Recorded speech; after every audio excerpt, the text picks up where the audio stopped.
So, NASCAR championship contender / casino business guy / unaged whiskey entrepreneur, Brendan Gaughan. If you could describe this dinner we just had in one word, what would it be? Vintage Vegas. That's 2. Still counts. But what is it with you people in counting? Yeah, like Vintage one word. Vegas, that's like one word. It's a hyphen. No, you're making your own rules. No, just vintage. Lucky Sperm Club. And now for Dinner with Racers, presented by Continental Tire. with your hosts, Ryan Eversley and Sean Heckman. Placeholder radio sound. I'm a driver. I'm very angry. This is the sound of a driver on the radio during a race. What do you think I should order?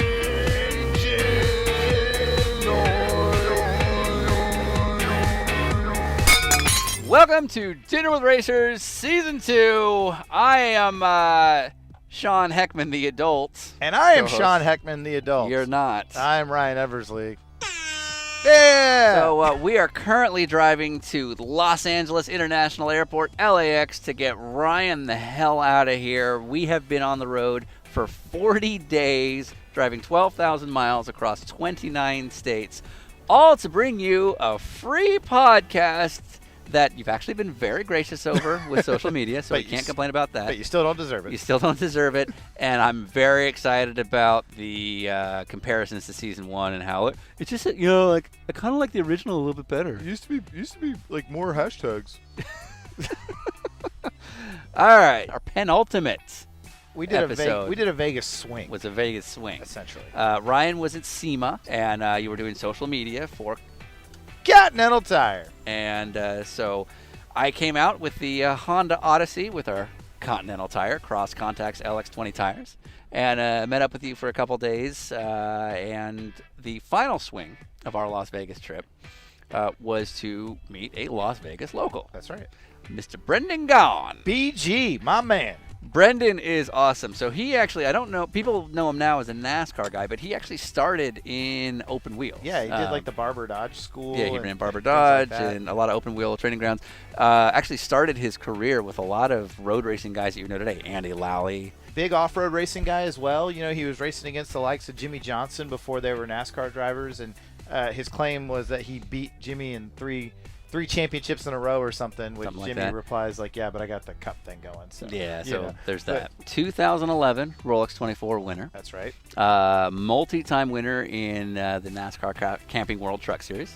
And then most recently took a big victory now 2 years ago in Elkhart Lake, Wisconsin. That's right. At Road America in the Xfinity Series. And again, So, in the rain, a wheelman. which is a pretty cool way to win. So what I like about Brendan is that he doesn't have any sort of ego whatsoever, even though he gets to do big race car stuff. He also is very self-aware of his surroundings, much like Justin Marks. He knows that he came from the background he came from. He doesn't pretend to be otherwise. He has work outside of racing that he attends to on a constant basis. He announces on our show a future liquor that That's he's true. selling, Yeah. which was City Lights Shine. Yep. And just a lot of cool things like that. The guy is just fun in games all the time. He's always willing to bust chops and just be one of the guys. So let's get into where we met. So Brendan Gaughan is part of the Gaughan family, and the Gaughan family is a very active family in the casino business. in Las Vegas as well as a couple other places. Exactly. Owned a ton of casinos over the years. The staple of the current era is the South Point Hotel and Casino in southern Las Vegas. Right. And the Gaughan family completely runs that deal on their own. So Brendan effectively helps to run that family business. He's an expert on the gaming business. His dad and his grandfather actually cut their teeth in the casino business in the heyday in the 50s and 60s and 70s, and Brendan has a lot of great stories, only a few of which he can tell. Right. But he gives us some great insight on what that era was like for a family like his versus, some of the other families that were in Vegas at the same time. And so that's some of the stuff that we really wanted to hear about because Brendan's got a very unique perspective on the whole sport. But anyway, so we ate at Michael's Gourmet Room in the South Point Casino. Definitely the nicest place we ate at all season. Yes. Possibly the nicest place we'll ever eat at in our lives. Right. What we were doing there with our podcast gear, I don't know, but Brendan couldn't have been more accommodating. This is one of those places that if we had just cold called and said, hey, we have a guest and we want to do the whole thing, I would have absolutely said no, because it is old school Vegas style restaurant. Yep. It's the kind of place where the old mobsters would go and have brandy at the end of the day or whatever, you know. So for us to be allowed in there with our headsets and the podcast and the whole thing, let alone not wearing dinner jackets or something of the like, it was a cool experience. I had the scampi as well as the stone crab claws, which were the size of my head, just amazing. And then you had A world-class chicken sandwich. a world-class chicken sandwich. I think they actually had to bring it in from outside because they don't make something so low-key there. You know, it generally has to be a little bit more. Quite possibly true. Right. So, but anyways, once again, very thankful to Honda for providing us with the Honda Odyssey, and of course our friends at Continental Tire and their cross-contact LX20s. There it is. Brendan gone. All right, we're going to start in 5, 4, 3, 2. Yeah, so normally my eating MO is I pull up a chair next to me and eat off the chair because that's the only room I've got. I don't feel comfortable. I'm still worried we're going to get kicked out of this restaurant. No, we know somebody. I know a guy, luckily. But Andy Lally took me here once. Okay. All right, let's tell that story real quick. Yeah. So I don't even know if Brendan remembers this because you're like, you don't think this way, but I was embarrassed. I don't think this way. No, because you're just like, whatever. So let's set the stage of where we're at. We're at Michael's restaurant, which is named after your dad. Yep. And it's called Michael's Taste Room? Michael's Gourmet Room. Gourmet Room. Nice. Michael's Here Gourmet at Room. South Point Casino. South Point Casino. Yes. Sorry, menus. But it's a very It's a a very very nice old school- steakhouse. It's not a steakhouse. Oh, excuse me. It's a gourmet room. It is American continental cuisine. Ah. This restaurant is based off of the Candlelight Room from the Flamingo Hilton. My father was a busboy in the 1960s in the original Candlelight Room. Okay. And the man that ran the room was named Bill Jost. Bill Jost was the original host of this room. Okay. Yep. And when my dad built it at the Barbary Coast, he hired Bill Jost. But it was Bill Jost's room. Like he threw my father out of the. He threw my father out. My dad was too loud in the restaurant one night, and they literally brought him the check before dinner and said, "Sir, your party's gonna have to leave." And everybody thought he was kidding. That's awesome. And they threw my dad out. So, Nice. but this is a very old school Vegas room. Right. Yeah. Very It old feels it. And you don't get to notice it, but like tonight our menus, the women's menus don't have prices. Yeah. So Yeah. it's old school. Oh, I It's made love to be this a very place. old school, Yeah. Style place, and I do take a little of the class out of it because these guys actually raised me. The Right. maitre d', his name is Jose. Yeah. Yeah. He's been here since '82. Right. Holy crap. Yeah. He took me to live with a family in Mexico. Vinny, the kid that's our captain. Yeah. He's been here since he was like 19, right out of high so this school. is a true family deal. Like all these guys. They're all the same ones that were here they're- 3 years it's- ago no, when I it's all- came. No, Wow. You know what I mean? It's all the same. I mean, Yeah. everybody in here has been with us.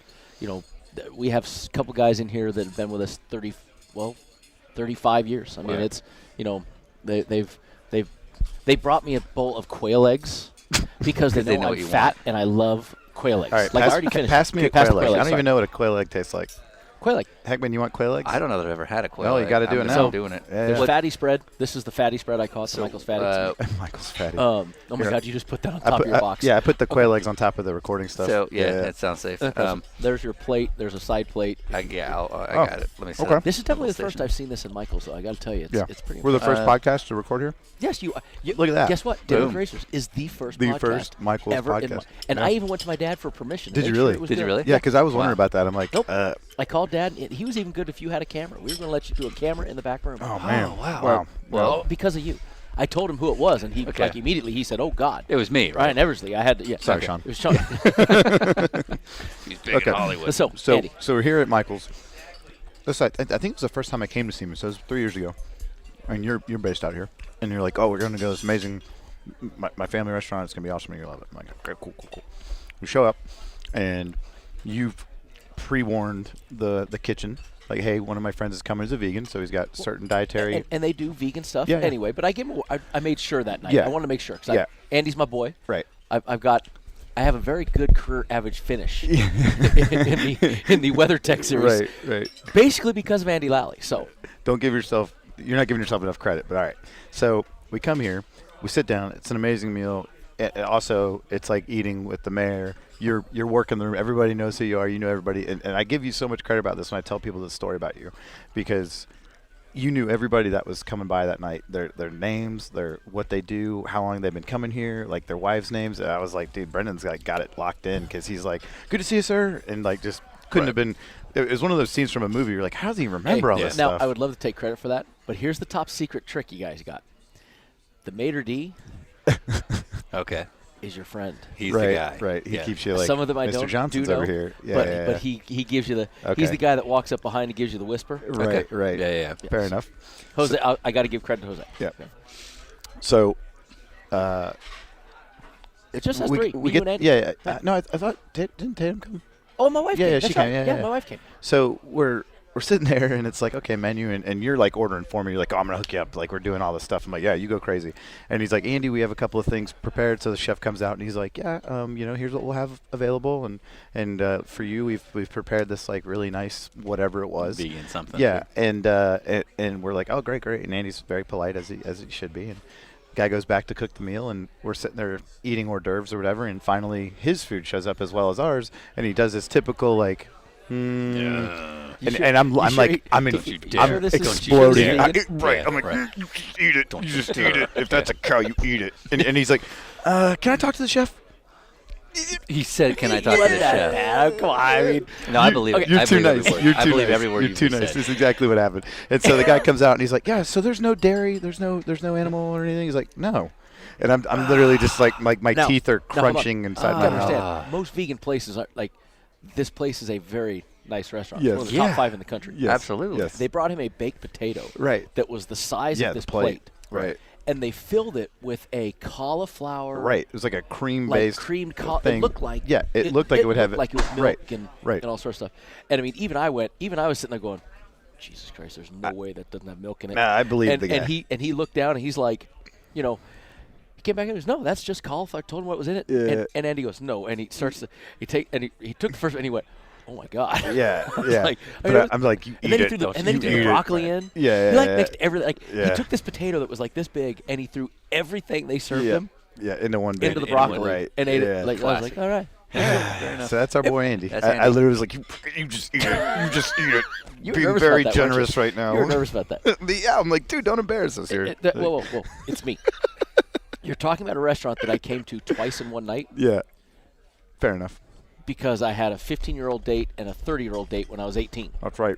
You told me So, like, you can't embarrass me in here. And these guys, like, they've been with me since I was 15. Yeah, they know where the bodies are buried, right? Yeah, I mean, yes. Yeah. So Yeah. it's like, it's funny you say that. Actually, the guy behind the thing. But anyway. Well, that's the wrong other thing I like. podcast. This is a very classic casino in that sense as well. I really like the feel here. This was in the Barbary Coast, and it was a very special room to my father. Bill Jost was a special man to my family, and God rest him. He is no longer with us, but Jose is only the third maitre d' in the history of this restaurant. Wow. The chef, same chef since 1982. It's had one chef. Wow. And you want to think of those fancy names like Wolfgang Puck I and remember this. Daniel Boulot and all these Yeah. big fancy Frenchy sounding names. My chef's name is Fred. Chef Fred. Chef Fred. Yeah. Yep. Now, you say this is one of the top 5 restaurants in the country. By what standard? Zagat or Michelin or any of them, they only give 5 extraordinary ratings a year. Yeah. And this is one of the it's the only one in the history of Nevada to get one of those 5 ratings. Again, I don't know why we're here. I don't know how this is You mean you and I? possible. Okay, Yeah. here's why we're here. Yeah. I flew back just for Sean Heckman. I'm a little pissed Liar. off, though. There's a seat right next to us, and I've been looking at you guys go, all this driving you're doing. Where's my cutout? Okay, here's the deal. Yeah, we First had a off, conversation about this. we need to come back to this. Did you really fly here for this? Yes. Why? Why? I promised you I would do it. Dude. And And Tommy Kendall did this for us as well. He flew out of nowhere And for didn't us. say anything. And the guilt. like- No, I mean, There's it's no, the most appreciated listen, thing in the world. Sean Heckman But- is the man. Okay, this No, the I understand. podcast is all It's all me. I know. But, but it's the guiltiest feeling in the world. It's not when somebody says that. Look, I left. I have been in more towns in the last 5 days than I can see straight. Right. I'm We so understand. tired right now. Yeah, you're not. Like you're I was- getting nothing from us. Yeah, you guys been driving everywhere. I at least have my private airline. You give me a bunch Delta. of shit on Twitter. Yeah. He's like, "Hey, why don't you guys get a plane? I go, it's Why don't called you it. fly?" You did that? I'm like, "Yeah, oh yeah, Oh, yeah. yeah." Yeah. I'm like, get on a plane, you dorks. Well, we'll just start our own casino. cool. Right. Hey, what? Listen, okay. if South Point wants to come on board for funding, we are all in. Yeah. You could be And for the the- third host. Yeah. And I'm still, by the way, I still have to start this out. You can blame Continental Tire all you want. I have to digress here for a moment. Oh, Sure. here Oh, we You go. can blame Continental Tire all you want. Here But we go. apparently, a couple years ago, they just wanted a place to stay. And, I'm Ryan Eversley. I'm just struggling race car The driver. hell are you talking Can about I right now? stay? Can I get a nice place? No, That wasn't me. Not anymore. That was Hey, Andy. This is my story. That was This Andy. is my I've story. never- Whoa. Ryan, are you bigger than Take this this from podcast? bigger take than this this from podcast. Senator Harry Reid. Don't let the truth get in the way of a good Good story. story. Okay? Fair enough. Okay, yeah. Tell me about me that I don't know. So now all of a sudden, you're at the Cosmo in a strip view room, and Yeah, he's tweeting these pictures out like, "Look at me, big baller," and I'm like, "Oh yeah, I see. I'm no longer good enough for you." So Yeah. I No figured I had longer. to bring Sean here because at least somebody might respect me tonight Oh, God. and appreciate Just this don't. because I know you Like- don't appreciate it. Oh, shut your mouth. Listen up. I've been to Vegas 3 times. All 3 times Continental Tire's brought me here. I don't have a lot of say in the logistics of how the weekend goes. If you want me to start shoehorning the whole group over here, I'm willing to work on it. No, please. Why help a friend's business out? I would never do No, that. that's it. We are the number 5 podcast in Pro-Am sports car racing. Okay, well, all right, so South Point Casino. Go there.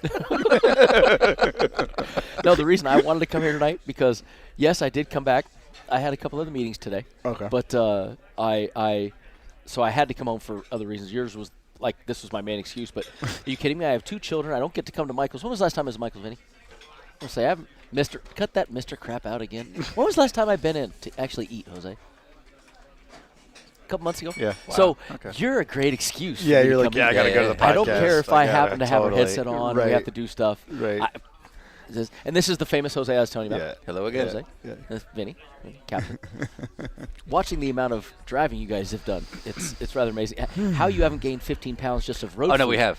Yeah. No, I would say we absolutely have. Road food is like the Absolutely. worst for me. Like, Oh, dude, it's so nice to not have to order something through a window. Yeah. You know what I mean? well, like- my problem is that when I get on the road, Funyuns are the death of me. Oh, Like, I don't okay. eat Funyuns. Yeah. I don't eat Funyuns, but so But for I like some it home. reason, when I go to the gas station to fill up for a road trip, it's like immediately my brain goes. I'm 100% with Funyuns. you. Yeah. Oh, thank you. Yeah, no, it's like kind of. Yeah, like Pringles is that for me. I've never, ever bought Pringles at home. But when you hit But the when road, I'm on the road, it's like, boom, Yeah. So I'm You hit a totally Pringle. with you. Yeah. So you guys go way back. You and I met in I met 2011. what year? 2011 is the Rolex 24. That's when you and I met. Oh, that's okay. yeah. It was all the same year. Yeah. The when because were you at the Montreal? You weren't at the Montreal. I deal, did not go you? to Okay. that one. Yeah. So yeah, the 24-hour. I was not welcome at that point. Well, Montreal was first for me. Oh, did you do Montreal the year before? 2010? I did Montreal in 2010. Oh, I didn't go. Oh, no. I had a screwed up leg that year. So, Okay. yeah. Sean got ran over by a go-kart. Not a joke. Not a Filming. joke? Like Filming. dead serious, like Yeah, yeah. almost lost his leg. Oh, Yeah, God. like real bad. Like real racing go-kart got clipped. Yeah. Yeah, doing video work. I was going to say trying Somebody to get went closer through to the me. action. Yeah, Yeah. it's exactly it. Way to So, go. Yeah. Way to go, No, Kyle. no, Larson. these Life little- on the edge. No, I mean, these at a two go-kart assholes track. basically got locked together. They go flying off the road. Neither of them are willing to lift. Sean's facing the other way. He's like a mile off. Yeah. And they What, just, back kept, to they the just action? kept their foot in it. Well, Yeah. it's a go-kart track, so there's no such thing as back to the action. Because, like, everywhere you Everyone's stand, coming- your yeah. back is somewhere. It's So, coming. Yeah, Yeah. exactly. No spotter. Oh, God, solo. please, no. Going solo. Well, Very nice. we call him the Renegade. You knock this off. He's the You Renegade shut your PR mouth. person of Pro-Am Sports Car Racing. You shut your mouth yeah, right now. Yeah. You can Oh, see yes. he loves it too. I met both of you. at the 2011 Daytona 24. Yes, sir. Yeah. I was with TRG. Yeah. And We'll beat that out. that was you and Kenny and you had your guys on that Yeah. on that deal. Yep. And yeah, the Children's Miracle Network. Tumor Foundation. Children's Foundation. Children's Foundation. You had it back then. Yep. And they were on the car, and Yep. it was me and I had. Yeah, come on. I mean, come It on. was- I had Spencer Pompelli, Yeah. Wolf Wolf Hensler, Andy. Andy Lally, myself, and Steve Steve Berthaud. Berthaud. Yeah. Well, And so it was like, I mean, come on. it was a hell. It was. What do you need? Yeah. What do you need? You got it. Well, and so Yeah. this is where I was going to go as far as like knowing your own background. I mean, I knew about you before that, but I will say this completely unbiased. Like your pace compared to Hensler and Lally was Very good. pretty much right Oh, it was on. I was very like, good. holy I had- shit, this guy can actually It was turn very right. good. I had goals. Yeah. And when we went to Montreal, my advantage there was I'd raced Montreal Oh, in Xfinity. In 2010. Yeah, right. Well, I joined. We went to Montreal, my first Montreal race, and I got a hold of Buckler and got to. We'll bleep that out. And got like he said, he had nobody for Andy that week. Right. So I raced. Yeah, at that point in the year, he was finding new co-drivers every weekend, right? So I got to run with Andy up in Montreal, and didn't even realize that I had met Andy. I knew who he was, right. But I actually met him in the 90s when he reminded me that I was actually an instructor at a road course school that he was at. Nice. And so I was like, oh, okay. And yeah, bud, good to see you. And so I was excited. Well, I by the way, an idea. That's a first. I was going to say right there on November 3rd, or whatever today is. Someone just praised Andy Lally's memory. Right. That's the first time and like, only time in history this will ever be said. Hey, buddy. But go on. So I got to run that race. Yeah. And like I said, you come with a goal in mind. I'm a professional race car driver. Sure. We all do this. I had a goal in mind. I knew I wanted to be within X of Andy. Yeah. You're an idiot if you think you're going to jump in one of these things and go in a week, as or fast not even as a week, absolutely. in like 2 sessions. Yeah. That's not going to happen in the time you get. Yeah. So I had ideas in mind, and then when I went to Daytona, I had bigger ideas because I had just done it a couple, 5-6 months earlier. Right. I was really comfortable. I felt like, and then do you remember how I started off my first practice stint? Remember what I did? No. I don't remember this. Yeah, maybe we shouldn't talk about it. No one remembers. Oh, it was memorable. Very memorable. I went to turn the race car on and I pushed the fire bottle. Oh, that's right, you did. I just remembered that. Yep. I went and I go, shit. Yep. And so sorry, guys. So I literally I looked at the guy that I can't remember who the crew chief was of it. He looked at me and I said, "Shut the door." He goes, "What do you mean?" I said, "I'm going to drive." He goes, I said, nope, gotta go. Fill it when I'm done. Yeah, gotta go. I go, I'm the idiot. I will deal with the consequences. Right. That was probably Gary Beal. I can't remember who it was. Yeah, but yeah. So, but I did have an idea in my head. I knew where what my rating was. Yeah. I knew where they were, and I said, okay, if I can't beat them, I don't belong here. Right. I knew where Andy was, and I knew where Wolf was, and I go, okay. Once again, I kept having goals in mind. Right. And I didn't get a lot of practice. You just don't. Well, you had five, and you had 5 drivers in that car. Yeah, I mean, you don't get practice, and you're and you had to let Steve look. Steve was, Steve needed the time. Yeah. Yeah. So I mean, I was really proud when I think I got it was a second and a half. I think is what I ended up being off. Maybe that sounds about right. I thought it was closer than that. Honestly, I thought you were within a second. I think I got to like finally within a second. Yeah. But like in practice, I was like, I kept wanting to get there, and then I remember one of my stints, the one stint where like I'm out there. It was like 1 a.m. or something, and I'm driving the piss out of this thing with Hurley Haywood, and nobody will tell me that it's anything important. Right. It was me and Hurley Haywood battling for the GT lead. Yeah. At like 1 in the morning or 11 p.m. or whatever it was. Right. And I'm just like, hey, I'm battling with her. I didn't know if it was Hurley. I knew it was their car. It was the actor, the Brumos Porsche. I'm like, oh, that's cool. My class. I'm passing each other, and then afterwards they tell me, yeah, you were battling with Hurley Haywood for the lead, and I'm like, could somebody help a brother out? Like, I want to know these things. I'm like, I don't know if it's their gold, their silver, That car didn't have any silvers. This was before driver This was ratings. before driver rankings, but you had Hurley Haywood, Andrew Davis, Lee Keen, and Mark Lieb. Yeah, in 2011. That sounds right. Like all stacked deck pros. And I was you're battling with Hurley Haywood for the lead. Yeah. I was like, that was really cool. Yeah. So that was. We had dinner with Hurley Haywood the other day, and he was like, man, I was racing with Brendan Gaughan for the lead today. Yeah, he wouldn't shut up about it. I'm sure he was Hurley, not saying that. Go. He was probably saying that dumbass NASCAR guy wouldn't get out of my way. He didn't know who we were, so. Oh. Yeah. Still doesn't. No clue. Yep. But yeah, that was where I met, because you guys, it was, dude, we had what, 5 teams or something that we day? had 5, yeah. I mean, the lineup that we all, there was some really, yeah. We had everybody's hero. I'll leave that one out. You can figure out which driver of the team Mr. that was. Junior. I'm not going to say Junior. Yeah. Junior. We'll just call him that from now on. And but you had the Kenny Wallace deal. Yeah. You had, you had an eclectic group of characters. Yep. That was a fun weekend despite Kevin's best interest. A mixture of talent. And it was pretty amusing. So my but you won. That yeah, and then you won. But say, yeah. We'll skip over without a clutch. That. And my father still wears that watch, by the way. Does he really? My father has. You gave the watch to your dad? Oh yeah, That's so cool. Makes total sense. my father has every watch in the world he ever wants. Right. Yeah. But the one he wears is that. It's your Rolex one. 24. No, cool. Hey, you earned that, man. No, you guys I'm- doing what I'm you guys like, did hey. during that race. You went No, like those- 12 hours without a clutch. Yeah. It was about 12. Yeah. It was about 12. This year, so I got in that bar one deal. Yeah.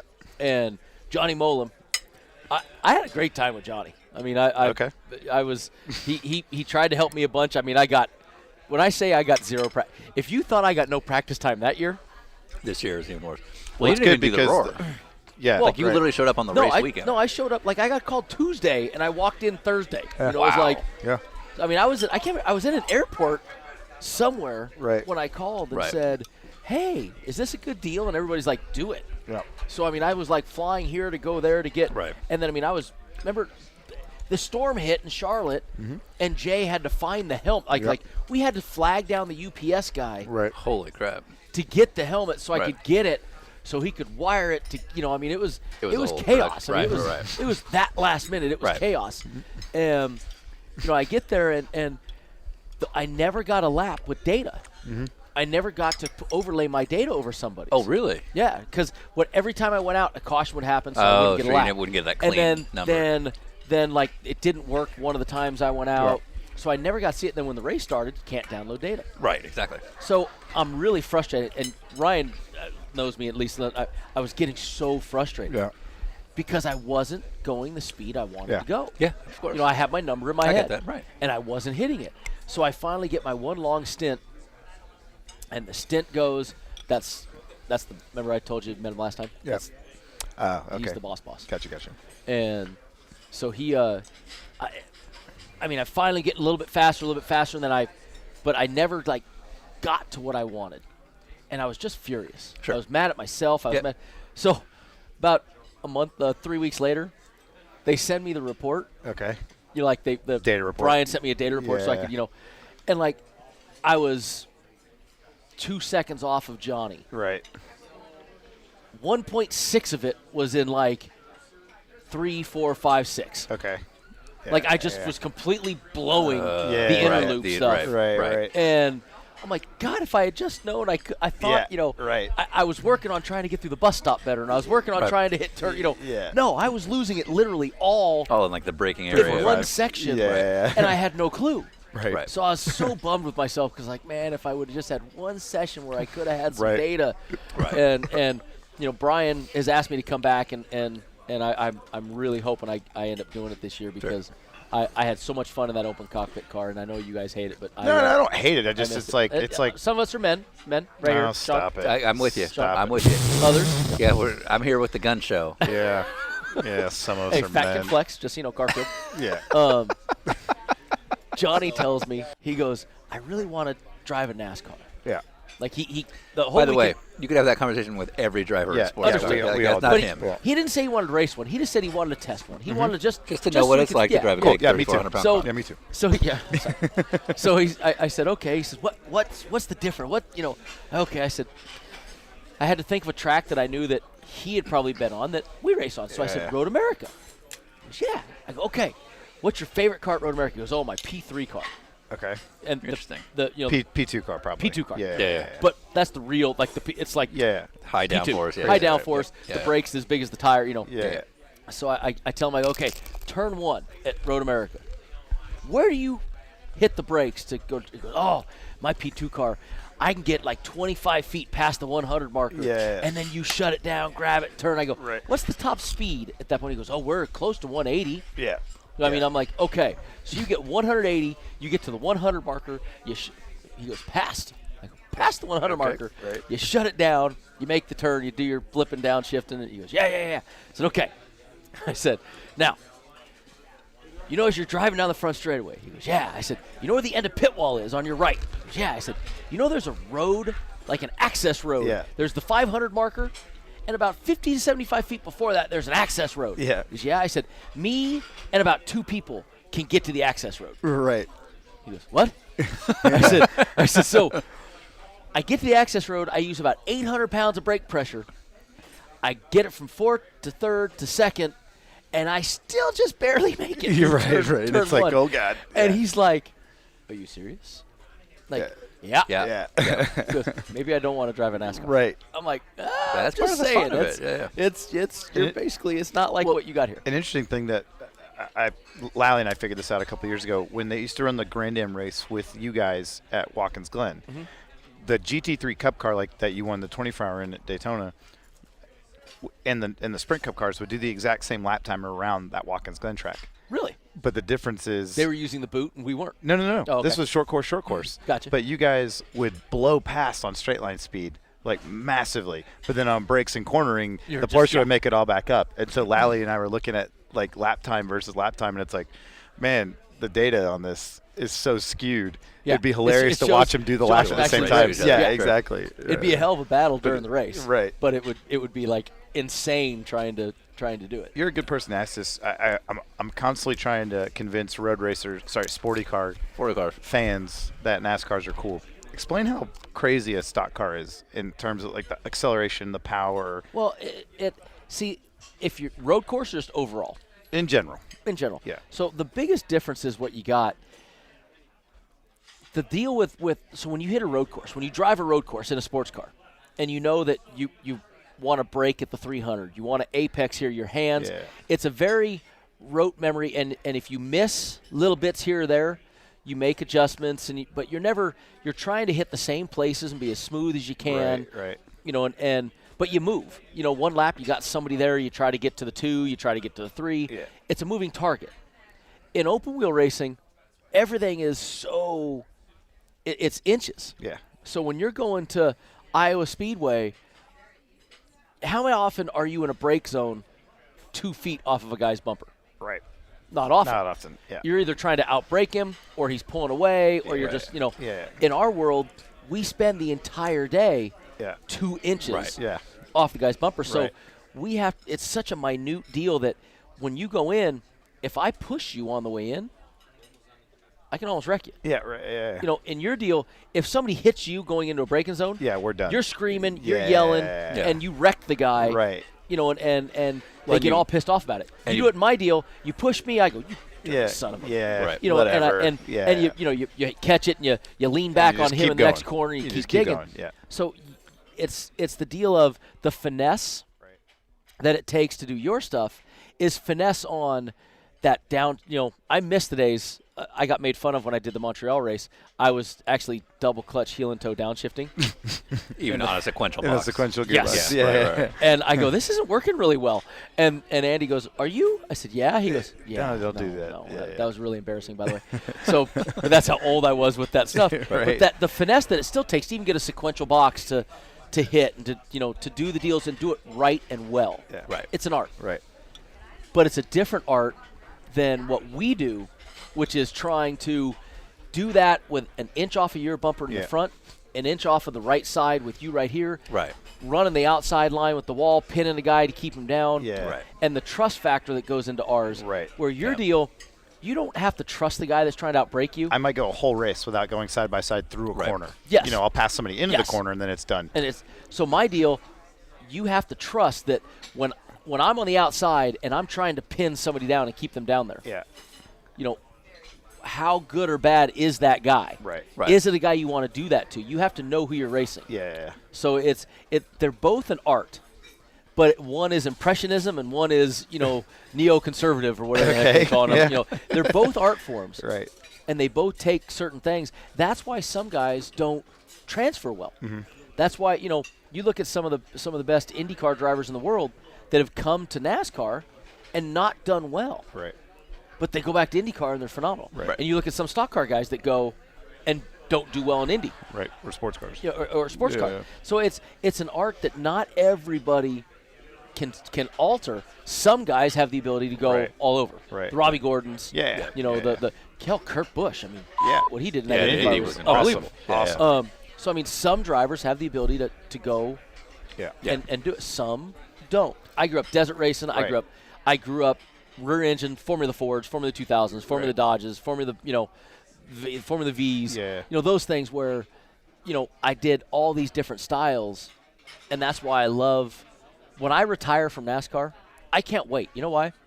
I'm going to go back and drive Go all play. the that I want to drive. Yeah. That I really want to go play in. Right. That I don't get to now. Yeah. I have a bucket list left. Right. Of my races, and when I retire, I'm bucket listing. Right. We're going out. Yeah. You know, yeah, it's yeah. It's gonna I am be going fun, to be fun I'm time. going to be the rich fat You'd be doctor Dr. Brendan that, Gaughan. that's, I want to go and Right. I want to go to Le Mans. Yeah. But my deal is you can't do it once Okay. because the first time you go, You want to recon. absorb it. Yeah. it's absorbed. Yeah. You know that So you got to go once to Get it out of your system. figure out the way Right, around. Right. And then go to win. Then the next time show Right. up, and Paris Dakar, even though it's in South America now, yeah. that's stuff that I know I can do right from the start. Right. And that's stuff I can do. So I want to go there. I want to go to Le Mans. I'm bummed that Pikes Peak is now paved because Yeah. that was my whole life. I had offers to do it, but I always raced on 4th of July, so I never could. Yeah. So I have my bucket list stuff, and I got a list of drivers that I want to bring along with me. Sure. Ryan's not on it. No. Bullshit. But Wolf Hensler. And Junior. And Junior. Listen, you're not making the fun of same Dale Jr. like that. That's not nice. I like Dale Jr. Love that guy. No problems with him. He's never pissed me off once. I'm sure you've given this answer 1,000 times, but you started an off-road. You did a lot of road course racing growing up. Where did the NASCAR thing come into this? Walker Evans. Interesting. Matter of fact, if I look around, he might even be in here already. But Walker Evans was one of the founders of the NASCAR Craftsman Truck Series. Right. And I was in college at the time. In Okay. 90, the trucks were. You went to Georgetown. Yep. The trucks officially started in '95. They actually started in '93 when they made one truck. They went to Bill France Jr. and he kind of didn't like it. Yeah. So they came back and they did what was called the California Super Truck Series. I remember this. And they went down to the winter heats in Tucson. Yep. Did an exhibition. Went to Bakersfield. Did some exhibitions. And Bill France got interested. Jr. got interested in it, and then started the NASCAR. It was actually NAS Trucks originally. Yeah, right, well, I remember that's it was. right. Yeah, And then yeah. it was NASCAR. then it was NASCAR Super Trucks. Right. And then very quickly it became the NASCAR Craftsman Truck Series. Yes. Right. And I was in college. I was racing for Walker in the deserts. Yeah. And Walker had his NASCAR team that was working, and we'd go to Wisconsin to our races, and the truck team would show up. Okay. Right. To work on their stuff while we were at the off-road races Yeah. because it was kind of one team working around. Right. And I'd look at them and kind of cool, And when I graduated college, it was 1997. It was May of '97 when you graduate, and I got out of college, and Walker walked up to me and said, "You're driving this truck in November." And I went, "Huh?" He goes, "Come drive the truck." Do it. Right. And so I went to Las Vegas, the Richard Petty driving experience. Okay. And I was their first ever racing experience student. Oh. They had a racing experience, Right. but they've never done it. Okay. I assume And I around was- here it's always like people going for thrill rides. That's what doing the one it's for weekend. the fans. It's a Yeah. bachelor RPDE party. is for the fans. Right. It's for you. It's for anybody You're that's in ever Vegas. wanted. It's a bachelor party. Let's go. You want to Yeah. feel a stock car. Right. Yeah, Right. And it's great. It's the best thing we have to get fans involved. Sure. Right after that, we talked to him, and we got a late model, and I ran 2 late model races at the Bull Ring. Okay. My first times ever in ovals. Yeah. Actually, I only ran 1 late model race at the end of that year. And then in October, the NASCAR truck race was the championship race at Vegas. And here I am. I've done 1 oval race in my life. Uh-huh. And I'm in the NASCAR truck series. Here we go. Right. Yeah. And I'm like, hey, Right. Well, okay. and right out the gate, they had And names. it was the championship race. Oh, wow. And so they were like, I had to go to a test. And it's Ron, like Hornaday. guys Hornaday like that. Hornaday and Jack Sprague were running for the championship. jeez. And I had to go to a test, and Butch Miller was the driver for Walker Evans at the time. Yeah. Okay. And I had to have Butch and Ron Hornaday do stuff with me. Like a rookie orientation kind of thing. Kind of. Yeah. Because at the time they didn't have what they have now, which is you have to tier, Stages. Yeah. So I just kind of, I'm driving the shit out of these things. I'm Yeah. like, yee. Hey, I'm in the this is I'm cool. in the race. Yeah. And so I remember that I went to qualify, and they said, remember, you're not in this race until we say you're good. And so I qualify. I made the race. I qualified like 19th. Yeah. And I remember they were going, you're still not in this race. Like had happy hour. Yeah. Did happy hour. At the end of happy hour, they go, okay. Okay, you didn't do you're in anything this race. dumb yet. Yeah. Don't mess up our championship. Yeah. Yeah. So the start of the race, this is to How, this day. how old are you at this point? Well, remember I graduated college, Yeah. so I'm 22 years old. Okay, yes. Still So- a kid. Yep. Yeah, but not the kids like nowadays. So I'm 22. I go out there, And I don't know much about NASCAR because I came from IndyCar. Right. I came from open wheel. I came from sport. Parnelli Jones, and doing Rick off-road Mears. stuff. Yeah, I mean, the guys I watched were Robbie Gordon, Rick Mears, Emerson Fittipaldi. Yeah. They were my dad's friends. Right. He was friends with Emo, friends with Rick. These were guys, I know Parnelli since I was a little boy. It's like, I watched that stuff. Yeah. But the only NASCAR name I really knew was Awesome Bill from Dawsonville. Hell yeah. Of course. Bill Elliott. Yeah. He's in the race. And on lap 25, I passed Bill Elliott. And I key my mic button, and I start going, I passed Bill Elliott. I passed Bill Elliott. And, and my crew chief's going, calm down, settle down, calm down. Yeah, out of 4. Boom. Wow. Oh, no kidding. KO'd the right side. I was all excited. I passed Bill Elliott, and I was like, you. And now, if you hit something in a sports car, Oh, you're done. you're parked. You're done. Yeah. And you hit something in open wheel, you're done. Yeah. In the desert, you flip, you keep going. But Right. this is my first NASCAR race. I hit the wall. I unplugged my radio from that, So I'm like, whoa. I come down pit road, and I stop, and I pull in. And the guys are like, they start working on the side, and they plug my helmet in, and they're like, what are you waiting for? Yeah, keep going, kid. I go, you keep going? Right. They're like, go. And so I was like, okay. Yeah. So I just got going again. Yeah, right. But yeah, I passed Bill Elliott, and a really embarrassing story of that. And then ran yourself into a wall. Well, yeah, that's not the embarrassing part. Oh. So in 1998, Okay. I get an offer to go run a Winston Cup race in Japan. That's right. Oh, when they used to do this. Twin Ring Motegi. Yeah. So my spotter is the Batman, Bill Holbrook. Okay. He used to ride in the passenger seat with me. Okay. We call him the Batman. Why? He worked for Bat Reynolds. Oh, there you go. That's it. And so, pretty simple answer. Yeah. So the Batman was my spot. He rode in the passenger seat. In the desert, you have 2 seats. Yeah, right. Okay. So he rode in the passenger seat. And he's spotting for me. I mean, if these guys have been next to me my whole life, Yeah, it should be fine. So he's spotting. He's doing a good job. Yeah. Well, we're at Japan. We're getting ready to qualify. And I walk into a stall, and I'm watching qualifying. And this guy stands up, puts his arm on me, and goes, well, kid, what you think? And it was Bill Elliott. And, I completely fan-geeked. Oh, hi. Bill Elliott. Oh, my God, it's so cool. I passed you in the race, and I hit the one. And, I start. And he looks and does one of those, good luck, kid, thanks. And turns around and walks away. Right. And it was so, I sat down on a milk carton in that stall. I literally was like, oh. I crawled into a hole, to die. And Billy Holbrook, thank God for Billy, he went over and grabbed Bill Elliott. Said, hey, I'm the spotter for the kid that freaked out on you. Yeah. He's crying over there. The kid that threw up. Just so you know, he doesn't know much about NASCAR. He's from the different side, but he really was a fan of yours, and he just freaked out. He's better than that, I promise. Right. and so it was like a thing. Oh, no, it was like. It was that bad. It was so embarrassing. It's bad enough that somebody from across the pit lane saw it. Oh, yeah, no, it was it was God, I got to no, fix it was that. Big. It was big. Nice. But sort of advancing to today with the NASCAR career. I mean, obviously, when you had a really good couple of years of running in trucks, then you went up to Winston Cup or Sprint Cup, whatever it was at the time. Nextel Cup when we were at the time. But you kind of your biggest, most recent success, to my memory, was speaking of Elkhart Lake, was Road America 2 years ago. 14. Yep, 14. Yeah. And my first Xfinity win. Yeah, and that's what I was going to say. It's like that was a good year for you. Yep, Yeah, won you at won Road there. America, run at Kentucky. Kentucky, that's right. Had a it was kind of our breakout season, so to speak, in that, and it was really cool. I raced at Road America since off-road race cars raced there. right. So I mean, I've loved that track forever. Right. It's been a really big track for me in desert and short course racing, and that was my first IndyCar, 1994. I drove. Wow. Okay. Like a real pop-off valve. Before the IRL. Like a proper champ car. And it was champ car then. Yeah. And so like so many good things that happened to me at that place. Yeah. And I've always loved it. Yeah. And when we won that day, man, there were so many cool things that happened that day. Yeah. But I still get questioned. People still question why I let Chase Elliott have the preferred line in the rain for the restart. And I said I knew I could pass him, but I didn't want to get KO'd every year, in a NASCAR race. Yep. Yeah, somebody comes on up the that inside and KOs everybody. Right. Yeah. Right. I said I wanted to have control of not getting KO'd. Yeah. Where I wanted on the inside, so I could basically You go to the far inside, and, stay out of the way.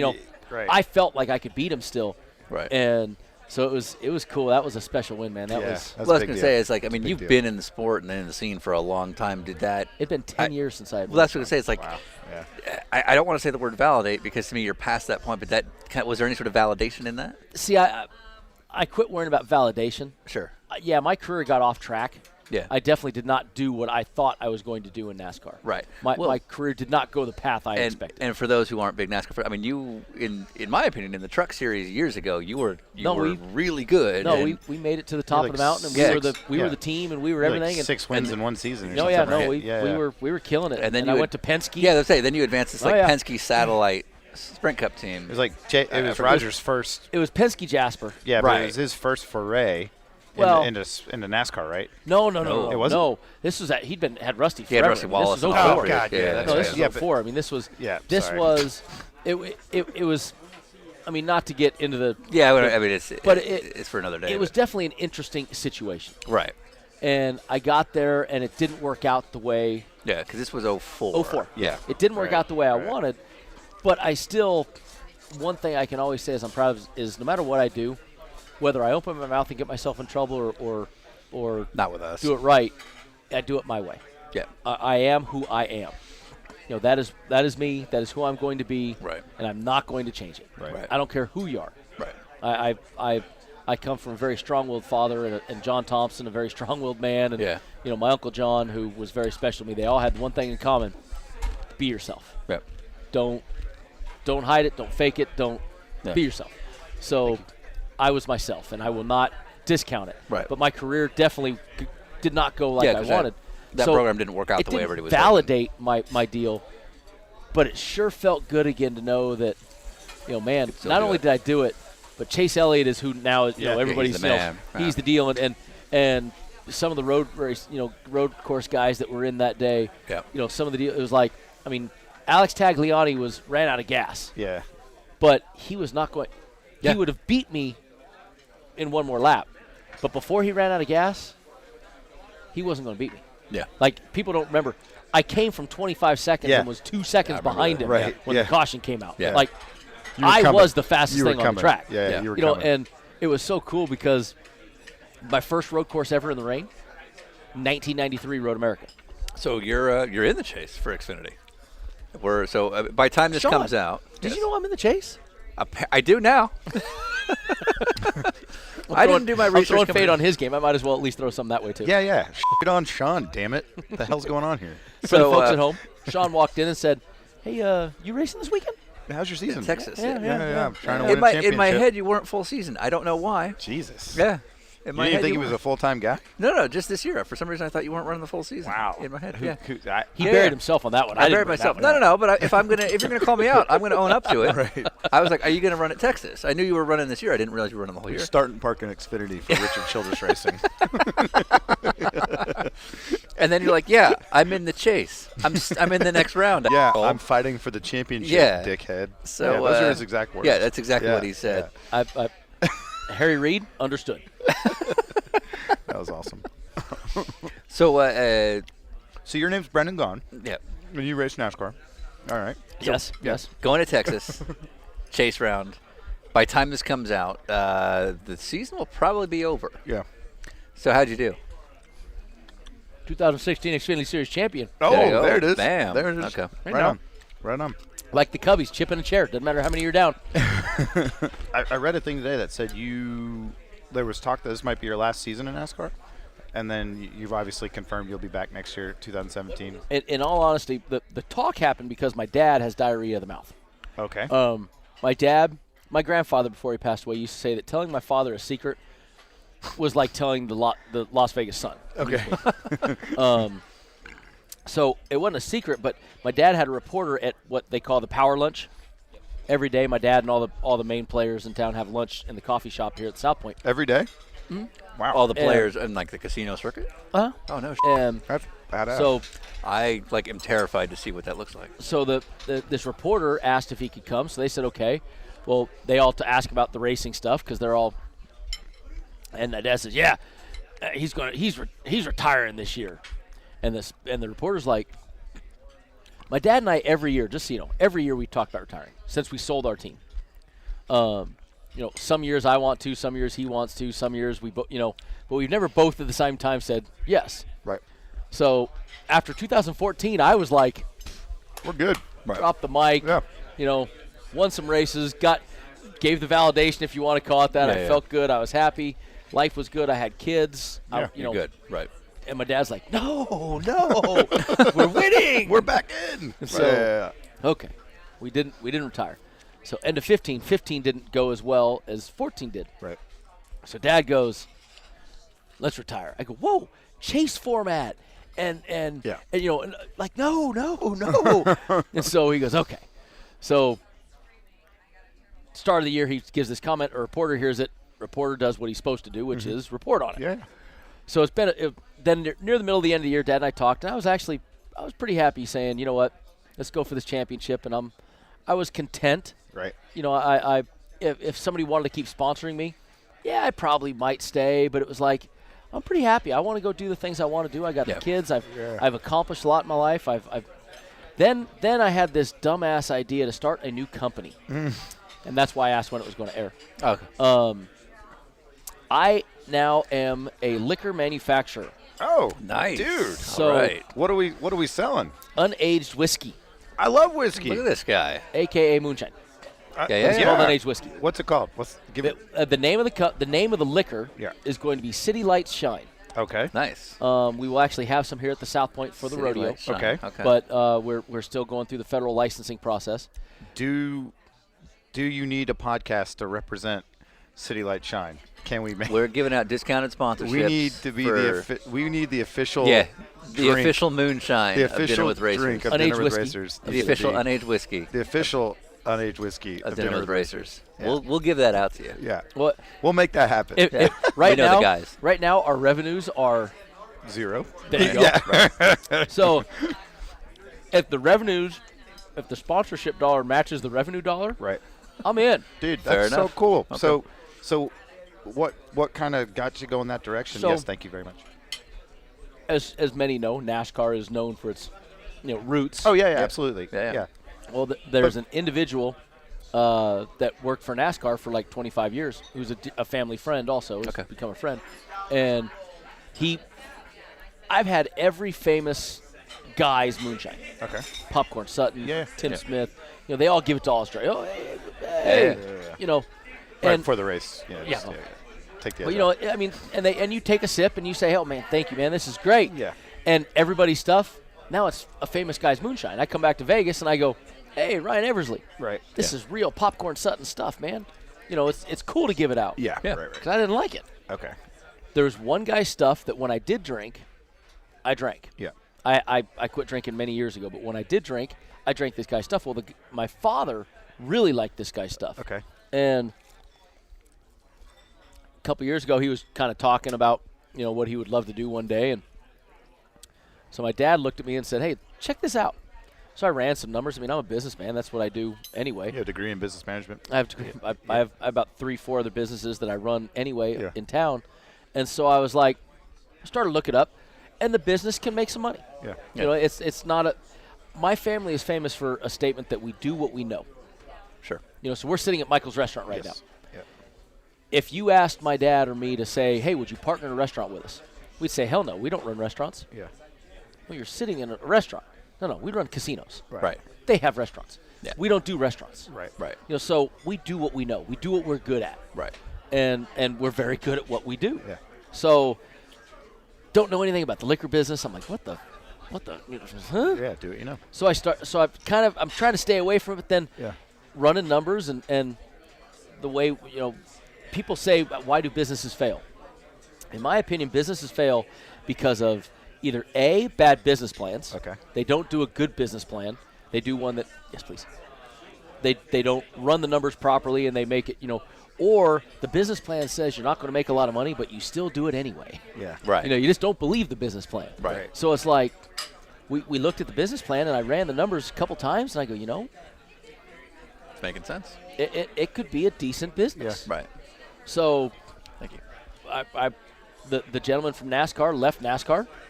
He lives out here in Vegas now. He moved out here. So it's a commitment. He's in. Oh yeah, no, Yeah. he left his job of 25 years. And this is what he does. And He is our master distiller, and I'm the masturbator.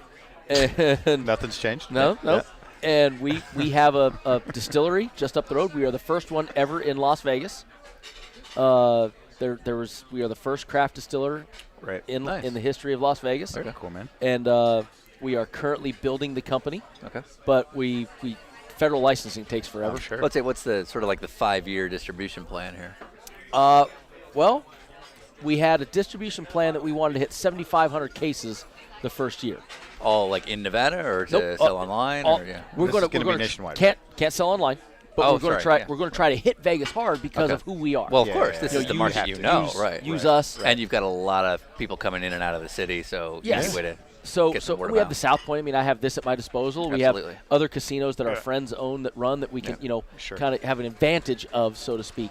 Well, so we get this business plan. We get it. We're going to rock it. Okay, we're going to do it. We say yes. Right. We get the business loan. We're building the thing.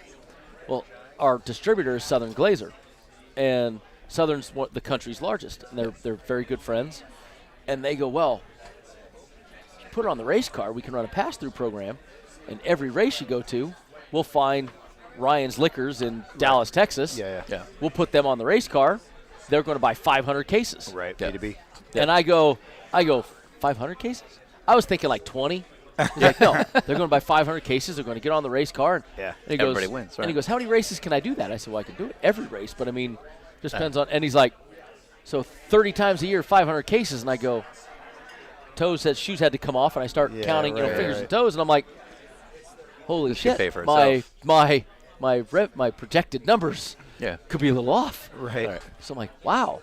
Well, and then I just made a deal that I can't announce yet, but I made a deal with a group, and I just sold their initial order is 5,000 cases. Oh, wow. Wow. So I've got 5,000 initially sold, and I haven't sold a drop of liquor to the South Point, to the rest of town, which was our main premise. Right. And I've got all this everywhere. So, good for you, man. So we were asking about retirement. The liquor company brought me out of retirement. Okay. Yeah, you're off. So I'm going to do, another year, and we're going to put the liquor company on, do the pass through, and we're going to. Impala, or what do you guys race? It's going to be South Point still. Okay. But we'll have it on like the deck lid. And use the TV panel as the pass through.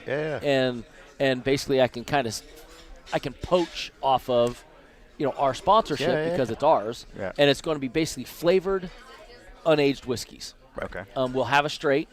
We're actually doing it in whiskey bottles right now, not mason jars. Yeah. So far, the feedback has been very positive on the taste testings we've done. Mm-hmm. Excellent. Southern's happy. Awesome, man. We've come here and had our bartenders and waitresses and done some taste testing, and it's going well. So I think the company, knock on wood, will be successful. Yeah, you got a podcast partner now. There we go. Yeah, you have a distribution. The official unaged whiskey. All right, too much. We're talking too much racing. I want to know. You're the one person I'm going to actually learn about the casino business with. Okay. This is our chance. I want to know more about how it actually works. For sure. So your grandfather Jackie, he started out as a busboy. Is that what you were saying? No, my daddy was a busboy at the Flamingo. Okay. Yeah. Right. That's where Michael's comes from. So how does Grandpa Jackie kick it all off? So the long version, medium version. My family is from Omaha, Nebraska. Okay. And we were bookies in Omaha, Nebraska. Okay. My great-grandmother. The legal kind or the? Well, back then, illegal. Okay. But back then it wasn't. Sort of turn a blind eye kind of and stuff. And so my great-grandmother actually was the matriarch of the group. Okay. And Careful Kitty was her name. And this was in the 30s? 20s, 30s, 40s. Oh. And interesting time to be in the bookie business. Yes. Yeah, okay. And so my great-grandmother. How you doing? Legend. Wow. Sorry, Walker Evans. Gotta say hi real quick. Yeah, so it's pretty cool. That is cool. Yeah. And so Kitty, in the 1940s, my grandfather was back home after the war. He was in Nebraska, and they started to crack down on the bookmaking. Okay. They I think it was the Holly Smoot Tariff Act and stuff like that, where they really started to say that's it. Right. And my grandfather had the cigar store and the laundromat with the with the whole backdoor knock. knock. Yeah, exactly. But so awesome. So from what I've heard, my great grandmother, my grandfather were the bookie for like the city councilman, all the and they were warned, hey. Yeah. So my great grandmother bought my grandfather, her son, 3 points in the Flamingo. in 1948. So you invested in. And, Jackie Gaughan came out here in 48, and we've been out here since. Yeah. He brought my dad out in 51. So my dad was born, but he left. He came out in 48 and left his wife, my grandmother, and my father and his brother back home. And in 51, the roots were established, and they came out here, and they've been here ever since. And so the thing that's always blown me away is you're an incredibly, like, just normal, affable guy. Now, all I know about Vegas in the 50s and 60s is from the folklore and from the movies. But, like, most of it's true. Based on, that's what I'm saying, based on what the image of the 50s and 60s and sort of the casino boom of that era, it wouldn't lead to a kid like you. So it does. Is your dad a pretty tough guy? My dad thinks he's a tough guy. He's never going to listen to this. So yeah. There's a famous story of when he got slashed across the chest and he passed out, and they thought they killed him, and then he woke up. Wait, slashed with what? A knife. Jesus. Yes. No, here's the thing about the folklore of Vegas. Yeah. And if you're from any other city in America and there was mob involvement, right, you either were with the mob, right, you either paid protection, yep, or you didn't do it. Yeah, of course. Las Vegas was the exception. Really? What happened in Vegas was the more legitimate people there were, okay, the more money they made. The more money the mob made. Yes. Yeah, sure. So the more money their places made. So the skim money was even bigger. Yeah. And at the end of the day, they're still business guys. So they liked legit businessmen. Right. They liked having those people here. Right there. And so having Jackie Gaughan and having the what we call the original families of Vegas. Sure. The Boyds, my grandfather, some of these guys. It made the mob money because it brought more more legitimate people. Yeah. It made less spotlight on them. Well, about to say it kind of dilutes the pool a little bit. That it's a little easier to sneak things through. And they didn't make it where you had to be with them or not. Right. So it was a different deal. Right. But those type of people were friends. Right. It wasn't all blood and guts and guns. You know. Yeah. But it was like people all through it were intermixed where they were friends. Okay.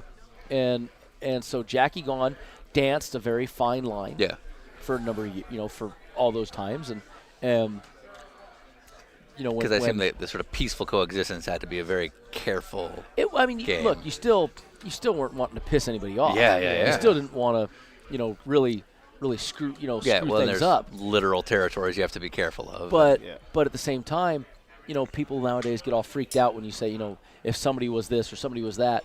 Well, to us, it was a mob guy. So what? Yeah. It meant nothing. It was just a guy that worked at a mob joint. Right. May have been family affiliated, maybe not. Right. And they're still good people. Sure. And honestly, they were better people than the corporations. Yeah. Big corporations run their stuff so much more. Yeah, they're so much more bottom line driven rather than family. It's very poor for the employees. Right. Where when it was mob run, they were very good to the people. Yeah, it's in your best interest to have a happy employee base. Yeah. Well, you wanted it that way. That was. So it's definitely a different deal. Right. And Jackie Gaughan walked a fine line with it, and my dad came along and did his deal. We started my dad opened his first casino in 72 and built his first one in 78.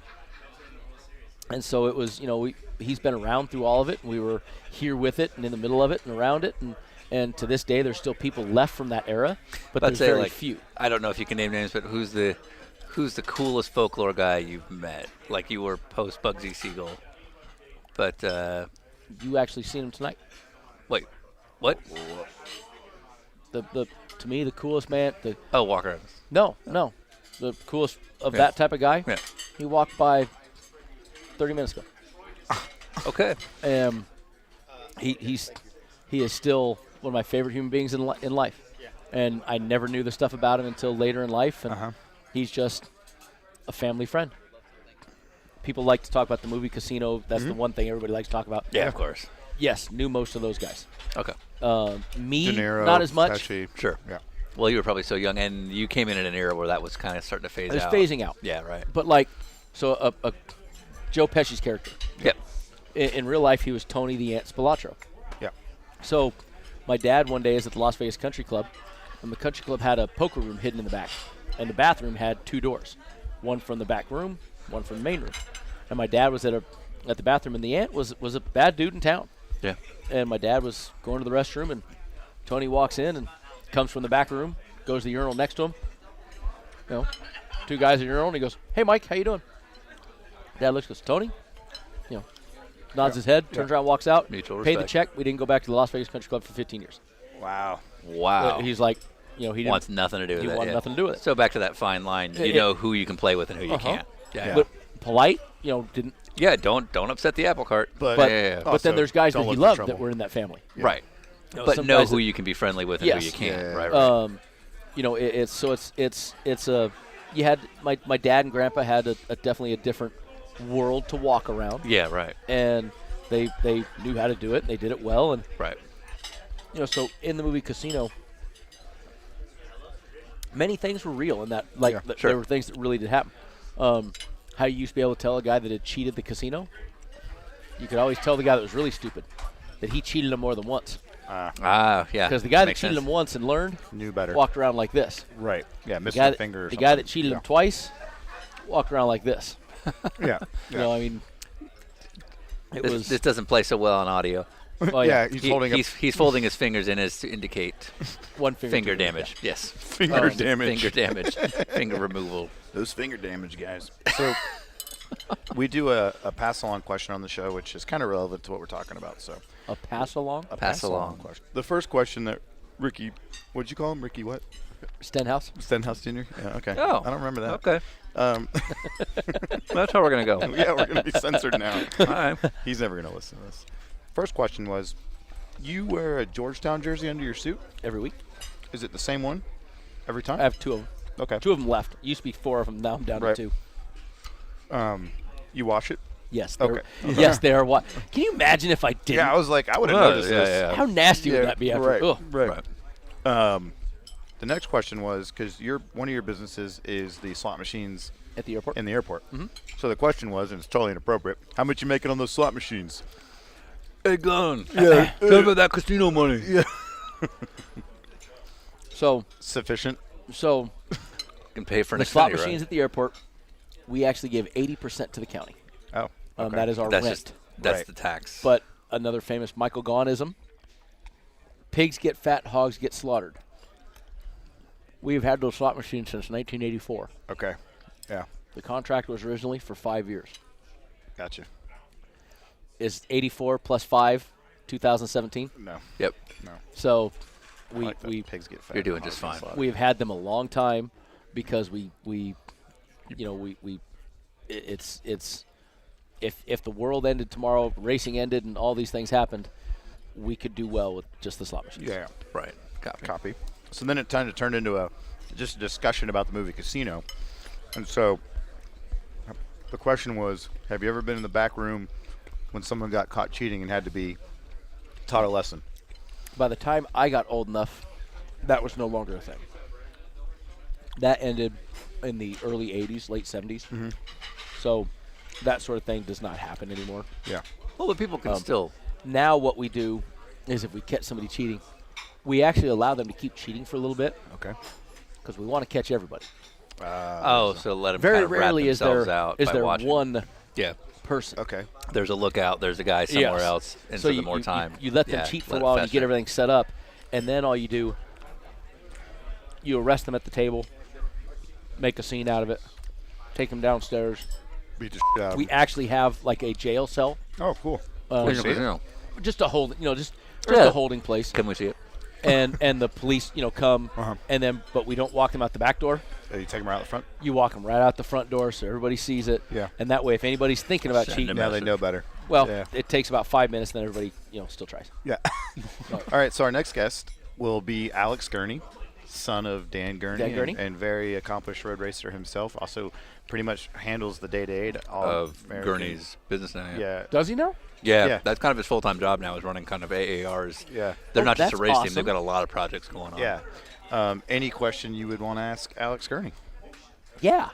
Like a real question, like, did he ever feel like the shadow, did he ever feel overpowered by the shadow of who his dad was? I understand that in the casino business, Yeah. which is why I don't do casinos on my own yet. He went into racing. Right. That's tough to follow somebody like that. Yeah, absolutely. Well, that was one of my questions I had for you. Actually, was Cubs up 8-6, bottom of the 10th. Oh wow. it's a game. Are you a big baseball guy? Is it killing you that you're here with us? Yeah, like that was one of the questions I had for you because obviously you're doing the racing stuff, and let's say you're like, okay, I'm good.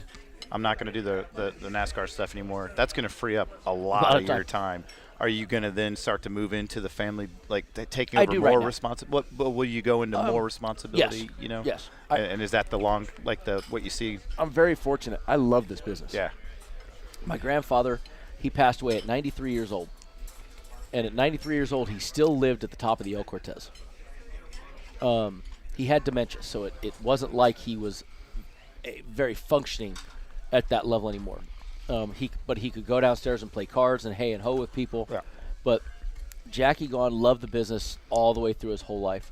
My father, who doesn't need to work a damn day if he doesn't want to, comes in every day.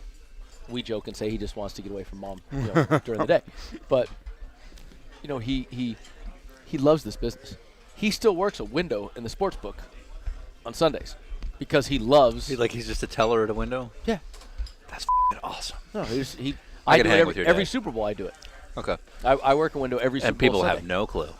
I love this. And so this is a fascinating industry, and, Oh, yeah. and we Yeah. really love it. And look, I race cars for a living. So do I really have a job? Well, yeah, the number of concussions and ribs broken and stuff like that. I promise you, it's a job. But you love it so much, it just this podcast, Yeah. Dinner with Racers. Yeah. You guys are driving all over the frickin' country. Well, it's because It's of the money. getting paid so much. It's for the money. It's the money. It's for the money. It's got to be miserable how much effort you're putting into this. We were talking about that on the drive over here. Yeah. You because- make a joke about bring the jet because you kind of get that we can't bring the jet. Yeah. But we'll usually get half a dozen tweets over the course of the trip, like, why not just fly there? Like Pompelli the other day is like, I don't know why you guys just don't fly. It's like, you're one of the smartest kids I know. Yeah, what are you doing? You know we can't do that. If you're flying, if you're spending $500 a week to fly, that adds up real quick. Times 27 interviews. I was going to say, it don't work. Which, by the way, almost all of them are scheduled within a day or two. Like, Because things change. We need the flexibility. we need the flexibility. There's no way it would ever work. But yeah, I know where you're going. You guys, you get that part of it.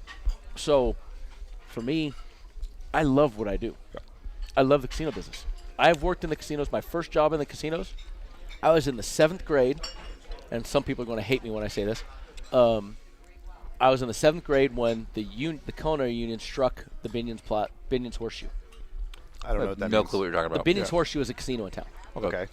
The Binion family, like World Series of Poker, the Binions, the guy that got killed was on TV. They had to. I do know the name, yeah. Okay.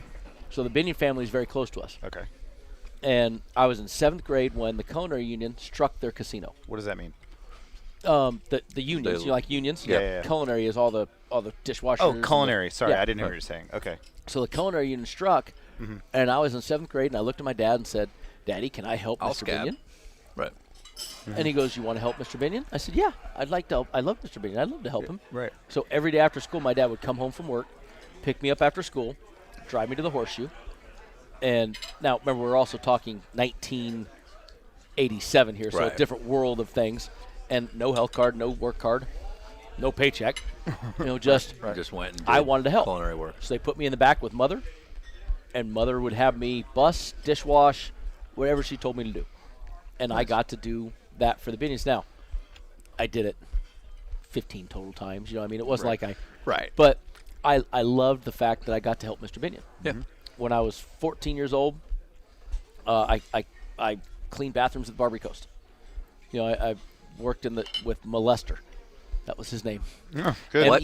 Melester. Mel Lester. When you were 14.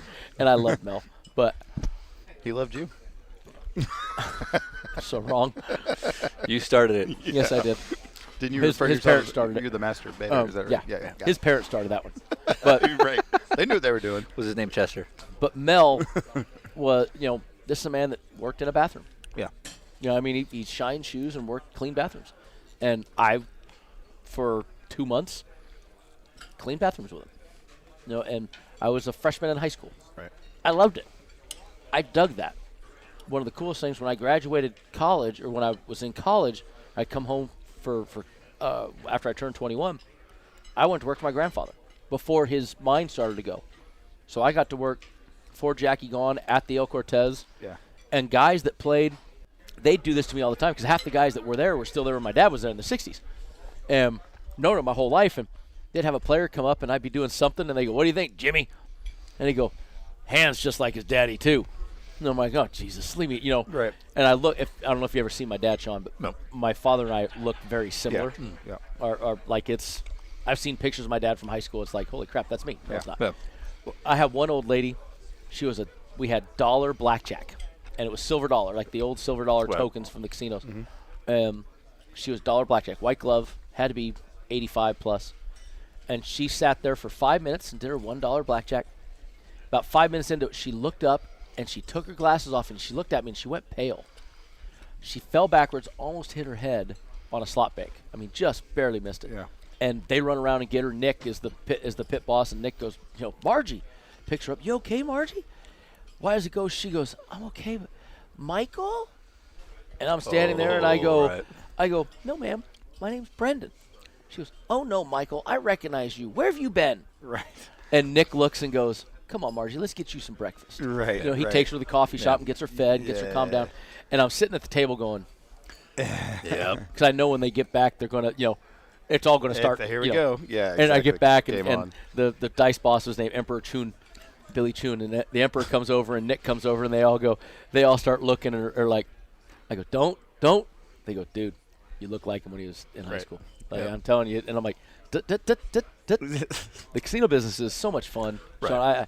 So if this is what I end up doing, it's not going to be a sad Darn. day of, I got to go to the bank job from 9 to 5. I think it plays really well to your skill set because, like, what Sean just kind of noticed, what I already knew about you is that you know all the names.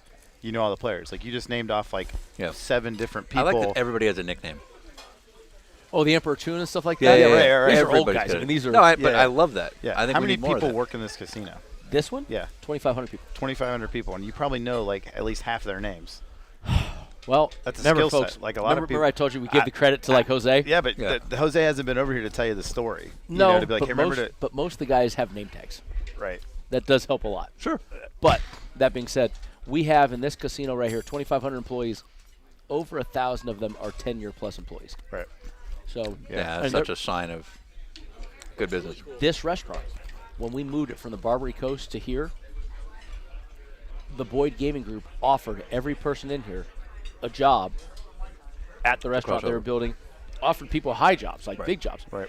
This entire staff came to my dad en masse in one meeting and asked if we were doing Michael's. And he said, yes, he's going to build it here. And they said, okay, do we all have jobs? He goes, anybody that wants it, it is still your job. It was 33 people. 32 of 33 came. Wow. And we're talking insane. to the busboys. Yeah. Right. Yeah. All the way down to the busboy and the dishwasher. Yeah. They moved with it. Yeah. And so I've always respected my father for that and respected the way he does that. That has always been very, very important. My grandfather started it. Wow. And from my grandfather to my dad to the way me and my brothers do things and my sister, we take that very seriously. Yeah.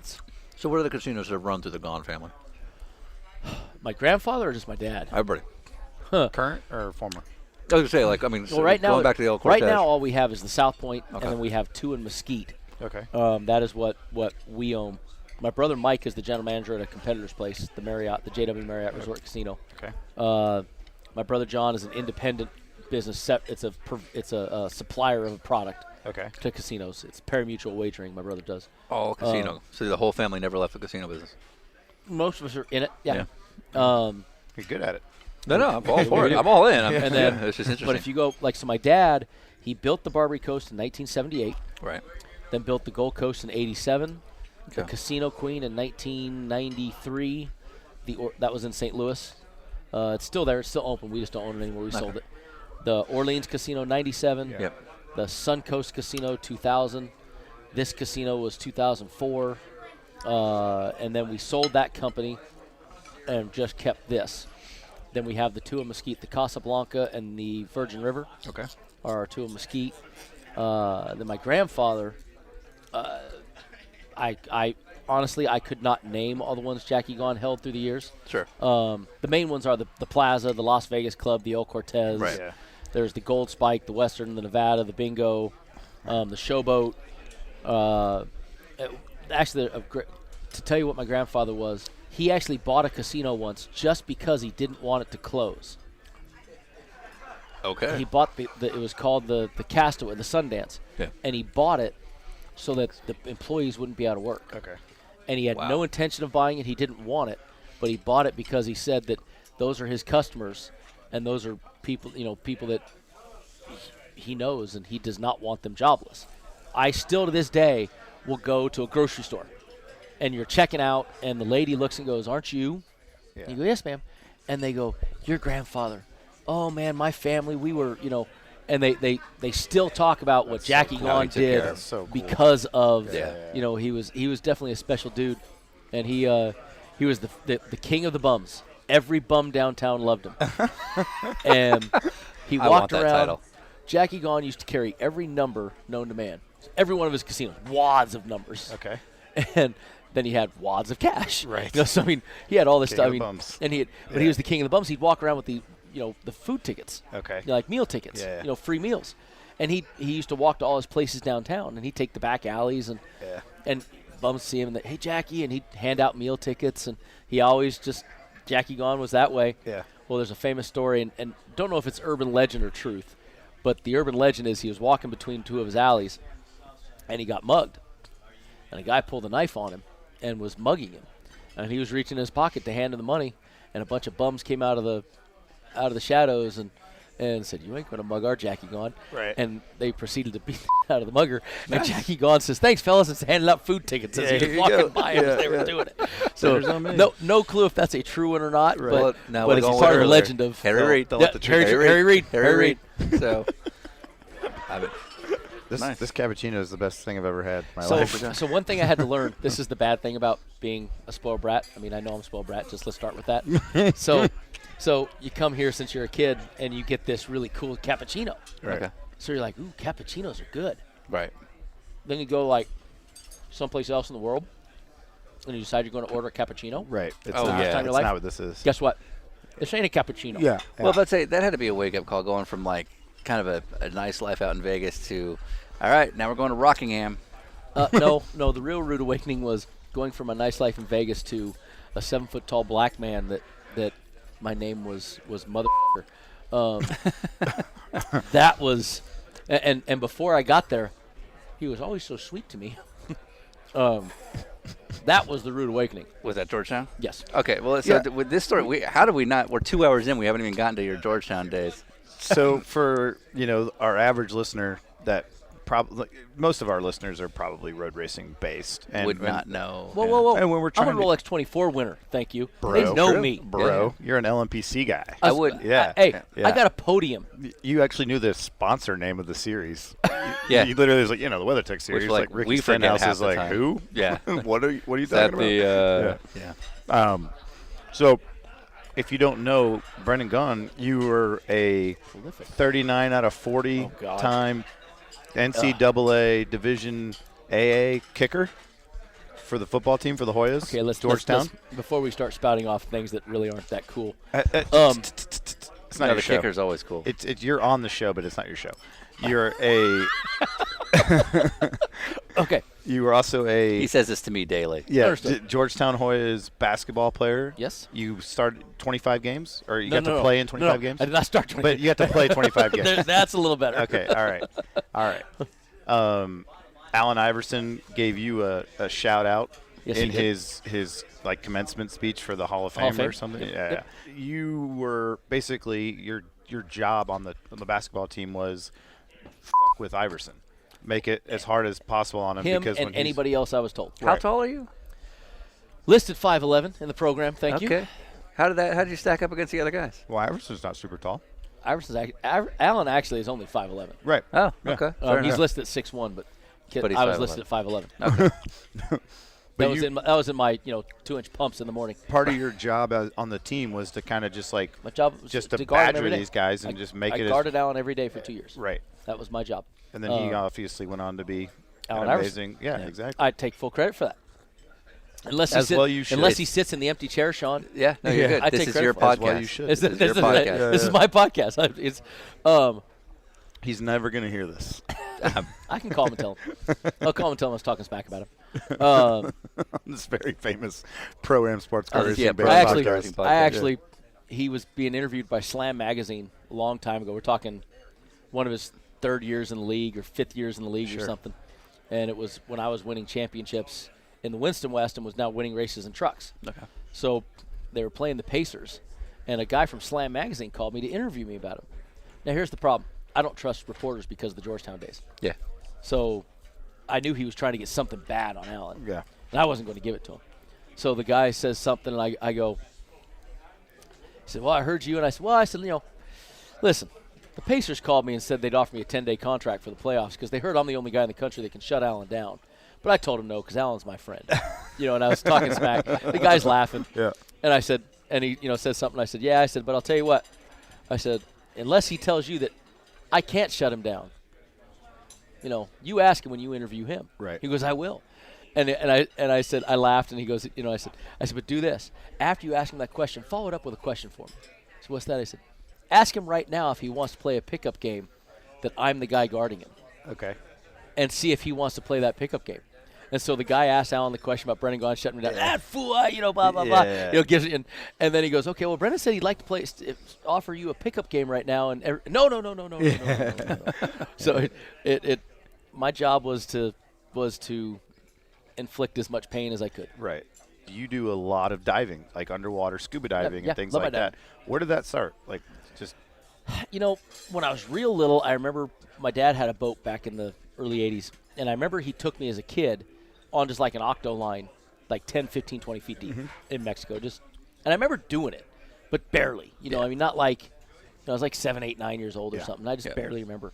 So in 2007, I'm a skier. I've been a snow skier since I was 2 years old. So I've been skiing my whole life, really good at snow skiing. Yeah. And the guy that was my instructor when I was a child lives in our house in Colorado. He's the caretaker of it. Okay. And so it was his 50th birthday, and my dad offered him to have a week on my dad's boat. Oh, cool. Which I didn't know we had. I wasn't allowed on it. Right. And so when I found out that Weber was allowed to go on the boat, I was like, ooh. Yeah. I'm going. Ooh, me. Yeah. And Weber's like, yeah, I guess I got to take you, huh? I'm like, yeah. So go on the boat, and it happens to be a boat equipped with dive gear. Okay. The captain, he said, it's your boat? I said, don't ever mistake this for my boat. Right. I said, I didn't even know I had a boat. Right. I was told to stay off the boat when I found out. So he took me down and changed my life, Ryan. Yeah. I'm telling you, if you've never scuba dived, it changed my entire perspective of life. It sounds terrifying to me, by the way. It's not. It is not. It is one of the most serene, extreme situations you're ever going to be in. Yeah. It is so peaceful, but so it's the only place that can be like extreme, like the feeling you get when you're about to wreck a race car. And you're like, yeah. Scuba diving is like it's that extreme, but it's calm, peaceful. Right. Yeah. And you're just breathing, and you're looking at beautiful things, and they're alien, but it's on Earth. Right. And so I love it. And so in 2008 I got certified. And I'm slightly OCD, if nobody ever could tell. Also have a little squirrel in me, and I got into it. And now I'm a huge diver.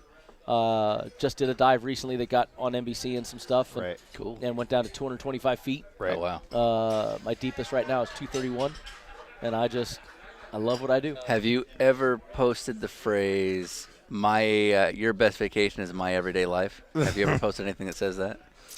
No, I would have a very hard time taking yourself either A, looking in the mirror, or B, watching what my brothers or my father would do to me after I said something like that. Look, I know how lucky I am. Sure. I tell everybody I've been winning races since before I was born. My sperm was the fastest. Yeah, you made it. Yeah. Right. Suck it. Right. Well done. You know, I I know those things. You were one of the first people I've ever heard say that from your position, where you used the term "lucky sperm club" to me, like what? Years ago. Hold on. Yeah, How can I?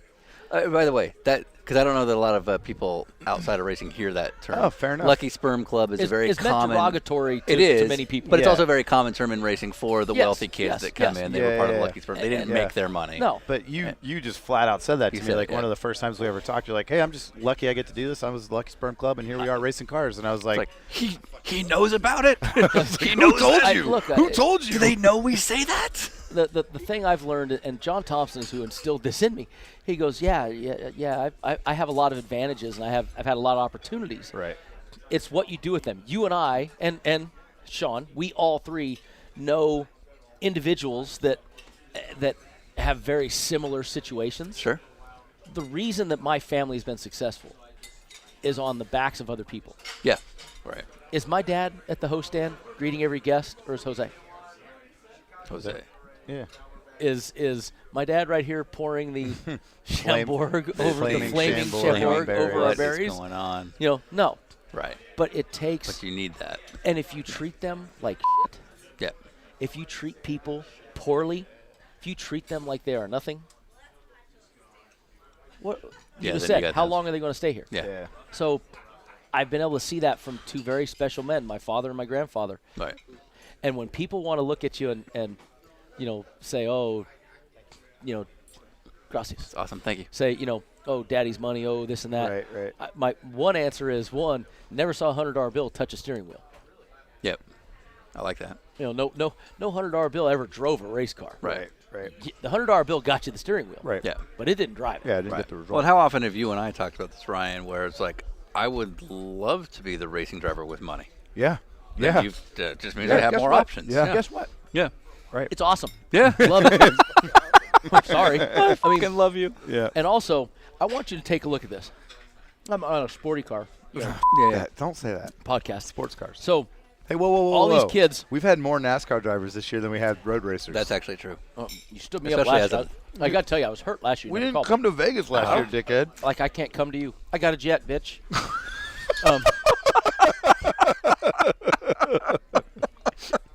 Okay, sorry, that was fun. So you're the humble guy, right? Yeah. I just had to throw that out there. Now, by the way, I've never touched it on my own. My son, on the other hand. Did we try to get you on last year? There was like. No, you didn't try. Actually, no, we didn't. Oh, okay, well. Nice try. We just didn't like you that much. One of the things that we can't believe is that so many people don't know about how Johnny O'Connell attempted to murder Dario Franchitti. Everybody knows that. Right. It's surprising. Like a lot of the listeners aren't sure about that. Well, they don't pay attention to racing. Right. Yeah. Not real true race fans, right? Not real race fans. Yeah. So we don't have to go here, but your teammate at RCR. I'm glad this is where this is going. Austin Dillon. Mm-hmm. Yeah. When he wins an Xfinity race, when he eventually when he wins his first Sprint Cup race, do you guys secretly start giggling at the ridiculousness that is his post-race series of celebrations? The slide? Well, it's like no, the there's slide. like 15 things that There's he's doing. The dab now. He now does a dab, and a slide, and a power slide, and then the cowboy hat. And the bull thing. It keeps going, and it doesn't seem to stop. And he just finds new things. Actually, now you're how saying have you never? Now that you're saying it, I'm like. We're not being funny. This is a real thing. Something we picked up on like a year ago. Yeah, I remember he won Kansas last year. All right, so you know where the slide came from? No. What, the belly slide or like the power slide? The belly slide. No, I don't actually. So the belly slide, we had a race that was rain delayed. Okay. And he won the race the next day. Right. And the grass was real wet. Sure. And so he won the race and he ran through the grass and slid. Mm-hmm. And it was like, woo. Well, it was like, okay, that was cool. Yeah. Well, he won like 2 weeks later. Right. It wasn't rain delayed. Right. Yep. He went into the grass and he damn near scorpioned himself. Right. Right. And the legs. So normally that's when you would stop doing it. Well, but it was like one of those things that got funny. So now I'm gonna okay. So that's where that came from. Yeah. He's a Panther fan, so of course now he has to dab. And all right. that No, stuff. he didn't have to, but now that you say that, I have you never noticed? I have not noticed, but I'm fortunately this is radio, not TV, because right now you'd see my face, and I'm trying to make excuses for my buddy AD3. 83. 83. That's so. That's another thing. Yeah, that's another Did thing. he call himself 83? No, I do. Okay. I call him 83. Are you I promise. He does not call himself 83. Okay. The Maverick helmet, but the beard. But that's not even the post-race celebration. Yeah, but it's like the gimmicky. Just just be Austin. Just be could you 83. But hold on. That is Austin Dillon. Right. Yeah, I got to tell you, I've been in this sport 20 years, and I have dealt with all sorts of teammates, of drivers, of goods, bads, and all in the middle. Yeah. I tell you, and this is God's honest truth. This is nothing. Both Austin and Ty, extremely genuine people. Sure. Austin is just a goofy kid having fun. Yeah. Yeah. Now that you say he does have like 85 different things, I'm going to go to him now and say, by the way, could you tell him about us? I'm going to say he might want to listen to our NASCAR Chasm episode. Yeah, we made we made it more for him. Chocolate covered strawberry? I'm still going on the Ryan mic. told me he wanted me to get something. Oh, all right. I don't have to do that. He puts out no matter what. Yeah. He's a sure thing. I'm a sure thing. After a good episode, I can go on. Yeah, we don't not like Austin Dillon, but we started picking up on it's still going. One thing I did start picking up on was Austin Dillon thanking the good Lord himself for fuel mileage. Did he thank you for fuel mileage? That's real. That's 100% real. When he won one of the races, he's like, I just got to thank the Lord for our fuel mileage today. And I'm like, I'm sure there's an engineer on the pit box that's like, what? No, I did that. Yeah. I did that. Like, well, listen.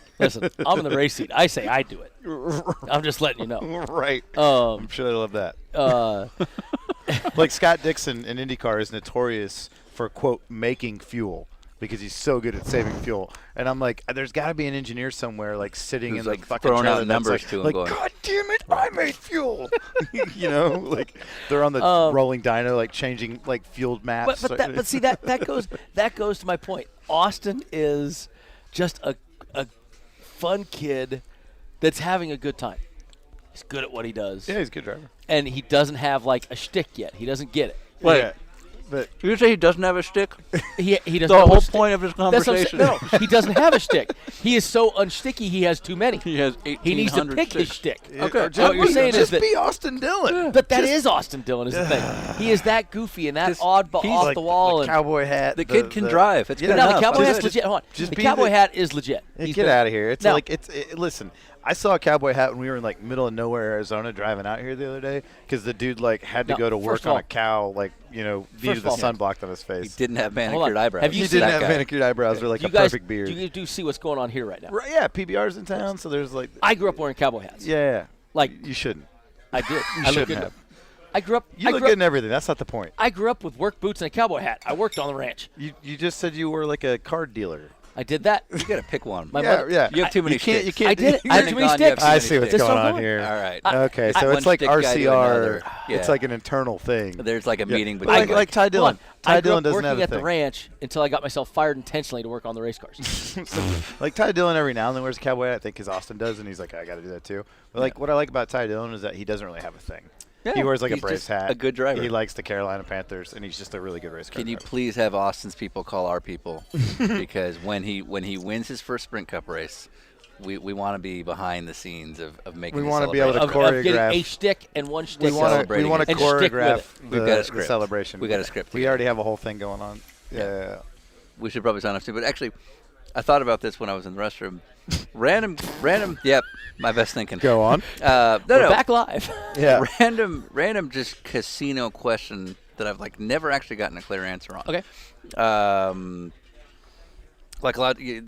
What do you guys have to build out for superstitions? For example, there's a lot of hotels don't have 13th floors. I hear rumors about.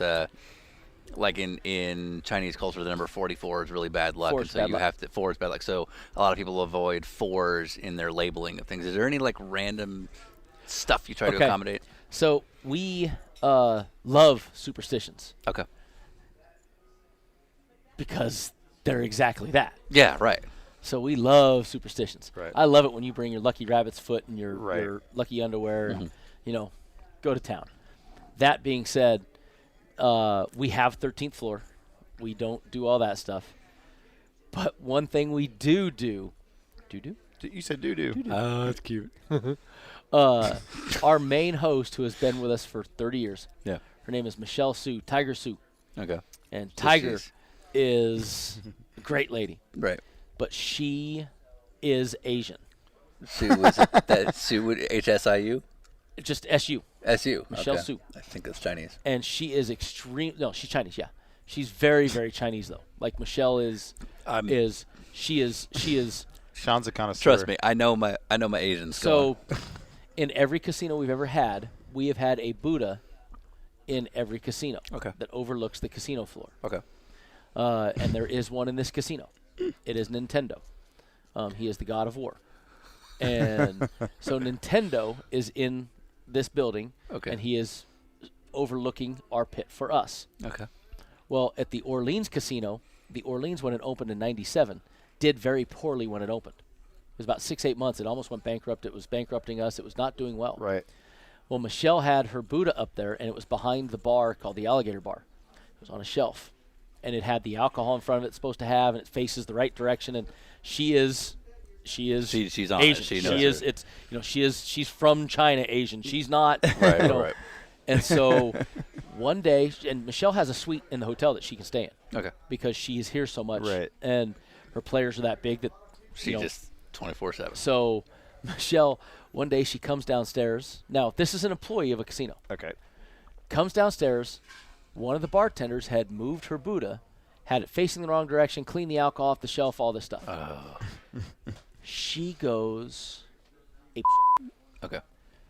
$50,000 worth of damage to the bar. Oh God. Almost Like attacks the bartender. Right. She's I mean, roughly what age range? Michelle's in early. She's, she looks really young for her age. No. She is mid-50s. These are my people. She's mid-50s. Okay, do not anger Tiger Mom. So Mom. Tiger Sue went cuckoo for Cocoa Puffs and broke mirrors, bottles, shelves. Almost, sounds like she got it. She have a daughter? I don't know if she has a daughter.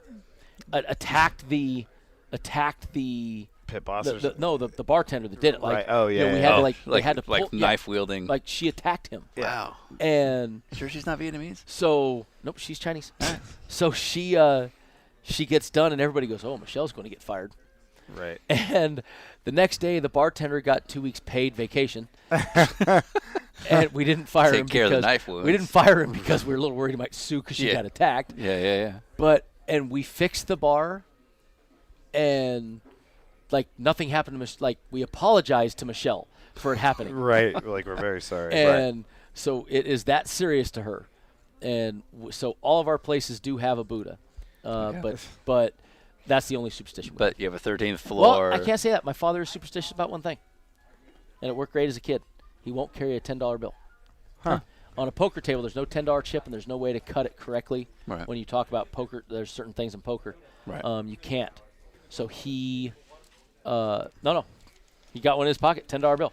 Now, as a kid, when your dad gave you like a $100 bill to go to the concession stand for the whole family, nope. It's going to be different family. Going to be like, well, no, it's going to be. We had I have 2 big brothers, and we'd have friends. It's going to be like a $45, $50, $60 bill at the concession stand. Right. Dad would give you 100, and 4 of us would go up. So we'd order, and we'd tell them that, can we get 10s, please? Right.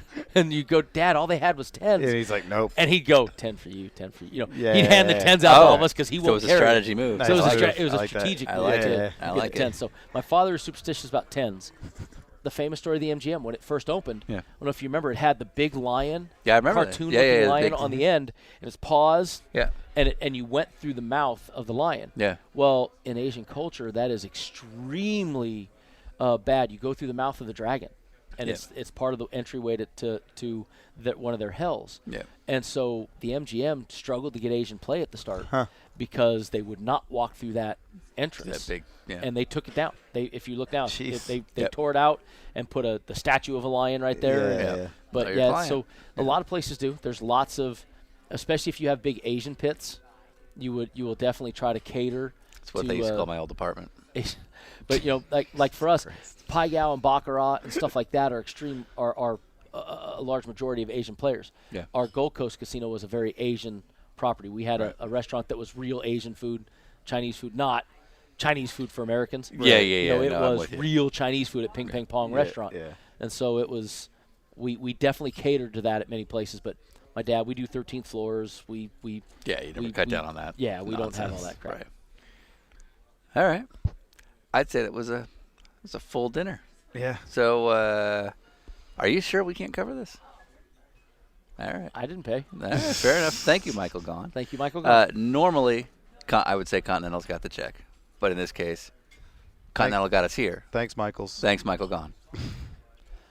And next time, Heckman, you're welcome. Eversley, you're shit out of luck. Yeah, Boom. Shut up.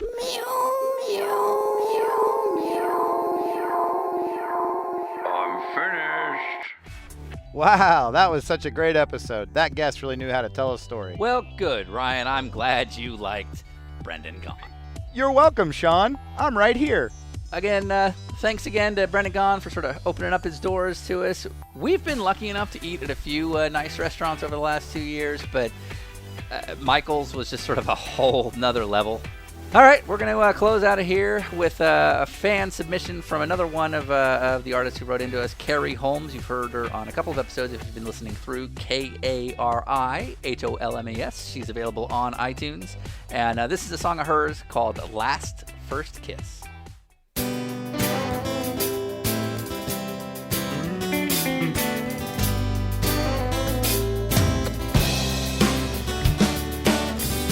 woke up to find you were on my mind. It hasn't been this way before in a long time.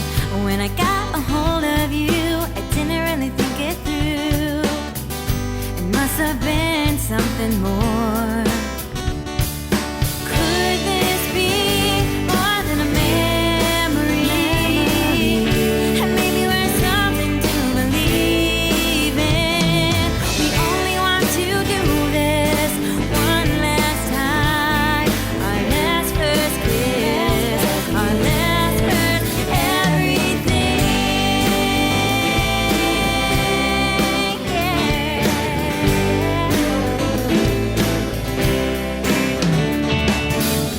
When I lay my head down at night, I pray a prayer for you, Lord. Can you help him see? Oh, that's really true. And if we're meant to be, please show us the way. Should we let this go or let this love stay? Could this be more than a memory?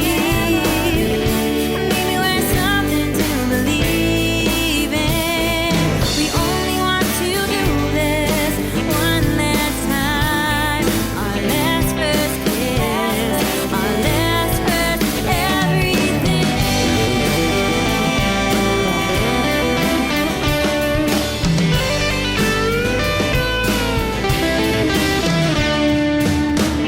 Should we let this love go? Or let it grow into something beautiful? And could this be